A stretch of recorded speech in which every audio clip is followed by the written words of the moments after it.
गया। मैं निवेदन करना चाहता हूं जेपी नड्डा जी से, समझाइए अपने उस सांसद को। अभी तो उसको एक थप्पड़ पड़ा, सिर्फ 5 उंगली के निशान पड़े थे। ऐसी बात करोगे, गटर जेनजी को गटर कहोगे, जेनजी को गटर करोगे, तो तुम्हारी सरकार को इस देश का नौजवान, इस देश का जेनजी पकड़ के गटर में डालने का काम करेगा। मानवर किसान आंदोलन करता है तो खालिस्तानी हो जाता है, किसान आंदोलन करता है तो खालिस्तानी हो जाता है, मुसलमान आंदोलन करता है तो पाकिस्तानी हो जाता है, नौजवान आंदोलन करता है तो चाइनिस्तानी हो जाता है। लेकिन मैं इस सरकार के बारे में कहना चाहता हूं, जो लोग AK-47 चलाते हैं, छात्रों के सर पे लाठियां चलाते हैं, आंसू गैस के गोले छोड़ते हैं, वो सरकार आतंकवादियों जैसा आचरण कर रही है, आतंकवादियों जैसा व्यवहार कर रही है। मैं ये कहना चाहता हूं, इस सरकार ने कोयला चुराया, गैस चुराया, बिजली चुराई, पानी चुराई, शिक्षा चुराया, स्कूल चुराया, अस्पताल चुराया, पेपर चुराया। हम लोगों ने सोचा अब क्या चुराएंगे, बोले हम चंदा भी चुराएंगे, राम का चंदा भी चुराएंगे। पेपर चोरी से लेके चंदा चोरी तक सारे चोरी के गुनाह में तुम लोग शामिल हो।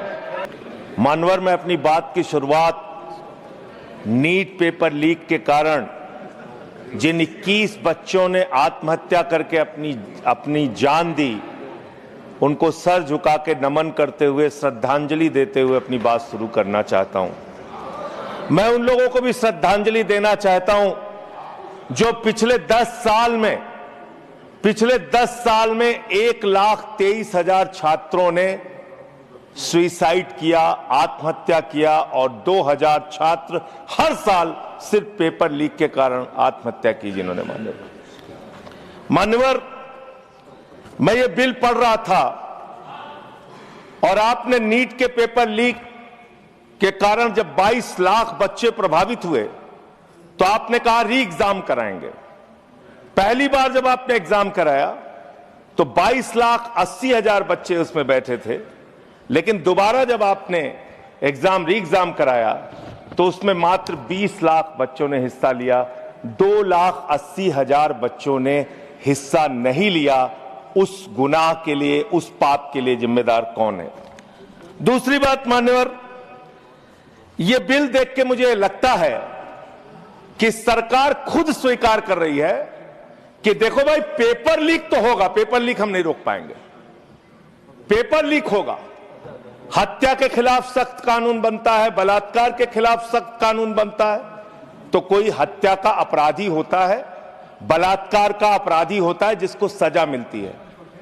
पेपर कराने की जिम्मेदारी तो सरकार की है मान्यवर, पेपर कराने की जिम्मेदारी तो सरकार की है। आपको अपने ऊपर कॉन्फिडेंस ही नहीं है कि आप ऐसा पेपर कराएंगे जिसमें पेपर लीक ना हो, यह आपको कॉन्फिडेंस नहीं, इसलिए आप ये कानून लेके आए। कानून में लिखा क्या है? इस कानून में आप लिख रहे हैं 2 महीने में इन्वेस्टिगेशन पूरी हो जाएगी, 3 महीने में ट्रायल खत्म हो जाएगा, 2 महीने में इन्वेस्टिगेशन पूरी हो जाएगी, 3 महीने में ट्रायल खत्म हो जाएगा। कितने कोर्ट हैं आपके पास? पूरे देश में कितने जजेस हैं आपके पास? फास्ट ट्रैक कोर्ट की असलियत मान्यवर पता है आपको? 2.5 lakh cases fast track court के अंदर पेंडिंग पड़े हुए हैं। यह आपकी हकीकत है। फास्ट ट्रैक कोर्ट की हालत यह है, एक लड़की एसिड विक्टिम, शाहीन नाम है उसका, 15 साल तक फास्ट ट्रैक कोर्ट में उसका मुकदमा चला और 15 साल के बाद सारे के सारे आरोपी बरी हो गए। क्या फास्ट ट्रैक कोर्ट की बात आप कर रहे हैं? गुमराह करने की बात आप करते हैं। मान्यवर, इनके राज में 1 लाख सरकारी स्कूल हिंदुस्तान में बंद हुए। 1,20,000 सरकारी स्कूल ऐसे हैं जिसमें एक टीचर है। 98,000 सरकारी स्कूल ऐसे हैं जिसमें बच्चियों के लिए टॉयलेट का इंतजाम नहीं है। 1,19,000 सरकारी स्कूल ऐसे हैं जिसमें बिजली का इंतजाम नहीं है। मान्यवर, यह सरकार शिक्षा के ऊपर मात्र 2% पैसा खर्च करती है, मिड डे मील में नमक रोटी खाने को देती है। इसलिए क्योंकि मोदी जी का नारा है, अनपढ़ रहेगा इंडिया तभी तो अंधभक्त बनेगा इंडिया। अनपढ़ रहेगा इंडिया, तभी तो अंधभक्त बनेगा इंडिया। मान्यवर, इस सरकार ने कोयला चुराया, गैस चुराया, बिजली चुराई, पानी चुराई, शिक्षा चुराया, स्कूल चुराया, अस्पताल चुराया, पेपर चुराया। हम लोगों ने सोचा अब क्या चुराएंगे, बोले हम चंदा भी चुराएंगे, राम का चंदा भी चुराएंगे। पेपर चोरी से लेके चंदा चोरी तक सारे चोरी के गुनाह में तुम लोग शामिल हो। मान्यवर, किसान आंदोलन करता है तो खालिस्तानी हो जाता है, किसान आंदोलन करता है तो खालिस्तानी हो जाता है, मुसलमान आंदोलन करता है तो पाकिस्तानी हो जाता है, नौजवान आंदोलन करता है तो चाइनिस्तानी हो जाता है। लेकिन मैं इस सरकार के बारे में कहना चाहता हूं, जो लोग AK-47 चलाते हैं, छात्रों के सर पे लाठियां चलाते हैं, आंसू गैस के गोले छोड़ते हैं, वो सरकार आतंकवादियों जैसा आचरण कर रही है, आतंकवादियों जैसा व्यवहार कर रही है। मैं ये कहना चाहता हूं। मान्यवर, प्लीज कंक्लूड, प्लीज। मान्यवर, मैं आपके माध्यम से इनको एक सुझाव देना चाहता हूं। इनकी एक सांसद ने वहां पर गई हुई नौजवान, खत्म कर रहा हूं सर, सबको ऊपर आपने 1-2 मिनट लिया, मुझे भी दे दीजिए। टाइम खत्म हो रहा, बोलिए सर, अभी तो 3 मिनट बाकी है सर, बोलिए सर। छात्र जो गए वहां आंदोलन करने, उनको बर्बरतापूर्वक मारा गया, लाठियों से पीटा गया सर, उनके सर फोड़ दिए गए, उनके ऊपर आंसू गैस के गोले छोड़े गए, वो चीखते रहे, चिल्लाते रहे, 500 छात्रों को घायल किया। और बिहार के अंदर इन लोगों ने AK-47 चलाया सर। वो आतंकवादी हैं हमारे छात्र, वो हमारे घरों के बच्चे आतंकवादी हैं सर, जिनके ऊपर आपने गोलियां चलाई। और तो और इनकी एक सांसद है मान्यवर, उन्होंने किसान आंदोलन में किसानों को गालियां दी, नौजवानों के आंदोलन में नौजवानों के लिए इतनी भद्दी टिप्पणी की मान्यवर, इस सदन के अंदर मैं कह नहीं सकता मान्यवर। हमारी बच्चियों को यह कहा गया, उनके चरित्र के ऊपर सवाल उठाया गया। मैं निवेदन करना चाहता हूं JP नड्डा जी से, समझाइए अपने उस सांसद को। अभी तो उसको एक थप्पड़ पड़ा, सिर्फ 5 उंगली के निशान पड़े थे। ऐसी बात करोगे, गटर जेनजी को गटर कहोगे, जेनजी को गटर करोगे, तो तुम्हारी सरकार को इस देश का नौजवान, इस देश का जेनजी पकड़ के गटर में डालने का काम करेगा। इसलिए तुम्हारी सरकार को मान्यवर, इसलिए मैं आपसे निवेदन करना चाहता हूं, नौजवानों को गटर जेनजी मत बोलो, तुम्हारी सरकार को उठा के वो गटर में डालने का काम करेंगे। मान्यवर, इसमें ऐसे प्रावधान आप लेके आए हैं। माननीय संजय जी, मैं बस खत्म कर रहा हूं। अकेले स्पीकर हैं आप?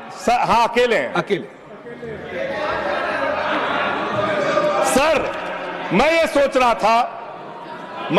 रहा था कि ये सरकार ऐसा कानून लेके आए, अकेले रहेंगे तब भी तुम्हारे खिलाफ लड़ेंगे, याद रखना। माननीय संजय जी, अकेले रहेंगे तब भी तुम्हारे खिलाफ लड़ेंगे जी। ये दादागिरी कहीं और दिखाना। बैठ जाओ, चंदा चोरी करते हो तुम लोग। माननीय तरुण जी, माननीय Sanjay ji, address the chair, chair को एड्रेस करें, एड्रेस द चेयर। माननीय संजय जी, मैं खत्म कर रहा हूं सर। अरे नहीं, एड्रेस द चेयर। माननीय तरुण जी, पेपर चोर, प्लीज सर, मैं सोच रहा था संजय जी, अंतिम में एक बात माननीय तरुण जी, पेपर चोर, प्लीज अकेला रहूंगा तो रहूंगा तुमसे, किसी गलत फहमी में मत पड़ना। संजय जी, समय जा रहा है आपका, समय जा रहा है। हाँ, खत्म एड्रेस करिए सर, एड्रेस द चेयर। मान्यवर, मैं सोच रहा था कि आखिर ये सरकार ये पेपर चोरों के खिलाफ कार्रवाई क्यों नहीं करती। मुझे ये पता चला मान्यवर, ईडू टेस्ट नाम की एक कंपनी, खत्म कर रहा हूं, ईडू टेस्ट नाम की एक कंपनी जो गुजरात के अंदर ब्लैक लिस्टेड हुई, उससे बिहार में पेपर कराया गया। वहां भी ब्लैक लिस्टेड हुई, उसी से यूपी में पेपर कराया गया, वहां से भी ब्लैक लिस्टेड हुई। तो जो पेपर चोर हैं वो अहमदाबाद में ब्लैक लिस्ट हुए, बिहार में ब्लैक लिस्ट हुए, यूपी में पेपर चोरी की, क्योंकि उनको पेपर कराने का ठेका इसलिए मिलता है क्योंकि उनका संबंध, खत्म कर रहा हूं सर, 30 सेकंड सर, 30 सेकंड। ओसीडू टेस्ट कंपनी का पेपर चोर का संबंध देश के प्रधानमंत्री और कई राज्यों के मुख्यमंत्री से है। थैंक यू मुख्यमंत्री से है सर, मुख्यमंत्री से है, उनके फोटो मिल जाएंगे सर। खत्म कर रहा हूं, धमकी मत दिलवाइए सर, कंक्लूड करिए। चोर हमको धमकी दे रहे हैं, ये चंदा चोर हमको धमकी दे रहे हैं। Anything unparliamentary will not go on record, anything unparliamentary will not go on record. Please conclude करिए।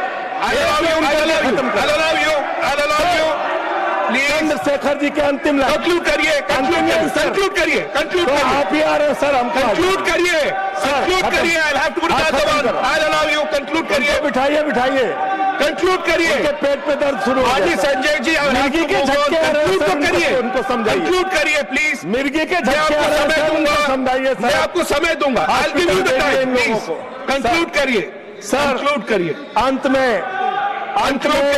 चंद्रशेखर जी, स्वर्गीय प्रधानमंत्री जी की एक लाइन के साथ अपनी बात कहना चाहता हूं। इस देश के नौजवानों की तरफ से आपको, जिन हाथों में शक्ति भरी है राज तिलक देने की, जिन हाथों में शक्ति भरी है राज तिलक देने की, उन हाथों में ही ताकत है सर उतार लेने की, इसलिए अहंकार मत करो। Thank you. Point of order, माननीय सतपाल, माननीय professor mister Satpal Sharma ji, point of order. माननीय सतपाल जी, दो लोग नहीं, एक, anyone, yes. There is a order number 110. Rule number 110. Scope of debate. Yeah. Okay. Anything unparliamentary will not go on record. We will examine. Point taken. Ruling Everything. made. Yes, It is not unparliamentary. देखिए, I made my ruling. Sudhanshu ji, माननीय सुधांशु जी, इन्होंने माननीय प्रधानमंत्री जी का नाम लिया है इस ढंग से, तो he has to authenticate। किस बेस पे इन्होंने कहा कि प्रधानमंत्री जी का ऐसा कहा, you may authenticate it। जी प्लीज चेयर से ऑर्डर कीजिए। जी ऑथेंटिकेट करिएगा। हाँ, मैं ऑथेंटिकेट करूंगा। Sure, thank you everyone to your places. My ruling is very clear. I have heard the point of order. Anything will be examined, anything which is not in accordance of rules will not be there. Point made. We'll move on. Professor Manoj Kumar Jha, please.